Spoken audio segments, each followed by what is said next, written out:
పరమేశ్వరుణ్ణి పూజించేటప్పుడు ఈ 4 పనులు ఖచ్చితంగా చేస్తే శివానుగ్రహం తప్పక లభిస్తుంది. మొదటిది నుదుట విభూది. నుదుటన విభూది ధారణ తప్పనిసరి. నుదుటన విభూది ధరించి పూజ చేయటం వలన శివుడు అతి శీఘ్రముగా ప్రసన్నుడవుతాడని హిందువుల ప్రగాఢ విశ్వాసం. భస్మమంటే మన పాపాలను భస్మీపటలం చేసేది అని అర్థం. భస్మధారణ దుష్టత్వాన్ని నిర్మూలించి దివ్యత్వాన్ని ప్రసాదిస్తుంది. కనుక శివపూజలో తప్పనిసరిగా విభూతి ధరించాలి. ఇక రెండవది మెడలో రుద్రాక్ష. హిందువులు రుద్రాక్షను సాక్షాత్ శివస్వరూపంగా భావిస్తారు. శివపూజ చేసేటప్పుడు మెడలో రుద్రాక్ష ఖచ్చితంగా ఉండాలి.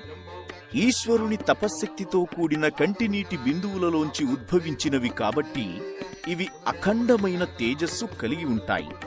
ఈ భావన ఏర్పడిందంటే మనం చేసే కర్మలన్నీ ఈశ్వరునికి చేసే సేవలుగా మారతాయి. ఇటువంటి భావన కలగడానికి రుద్రాక్ష ధారణ చేస్తారు.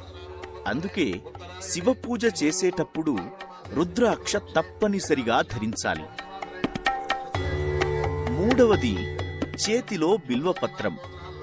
బిల్వవృక్ష దర్శనం, స్పర్శన మాత్రం చేతనే పాపక్షయం అవుతుందని భక్తుల నమ్మకం.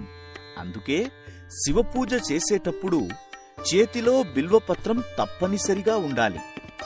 ఇక నాలుగవది నోటి వెంట శివ పంచాక్షరి మంత్రజపం. అందుకే నమక చమకాలతో పాటు పురుష సూక్తం, స్త్రీ సూక్తం, ఇతరత్ర అనేక మంత్రాలు కలుపుతారు. అయితే మీరు అక్కడ నీరు పట్టుకుని మంత్రాలు వింటూ ఉండగా అందులో శక్తి ప్రవేశిస్తుంది. ఎందుకంటే మంత్రానికి ఆ శక్తి ఉంది. ఆ వాయుమండలంలో ఆ ప్రకంపన కలిగించుతుంది. దానివల్ల మీ జలము మంత్రితమే శక్తి పొందుతుంది. అయితే వాళ్ళు మంత్రం చదువుతున్నంతసేపు మీరు చేయవలసింది ఏంటంటే శివనామస్మరణ. అది నమశివాయ గాని, శివాయ నమః గాని, మీకు తెలిసిన శివనామములు ఏవైనా, నమో భగవతే రుద్రాయ ఇత్యాది నామములన్నీ కూడా మీరు పలుకుతూ ఉండవచ్చు.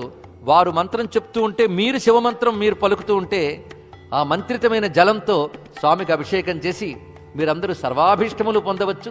ఎటువంటి గ్రహదోషాలనైనా తొలగించుకుని ధన్యులు కావచ్చు. కనుక ఈ 4 ముఖ్య పనులు చేస్తే పరమశివుని అనుగ్రహానికి పాత్రులవుతారు. ఓం నమః శివాయ.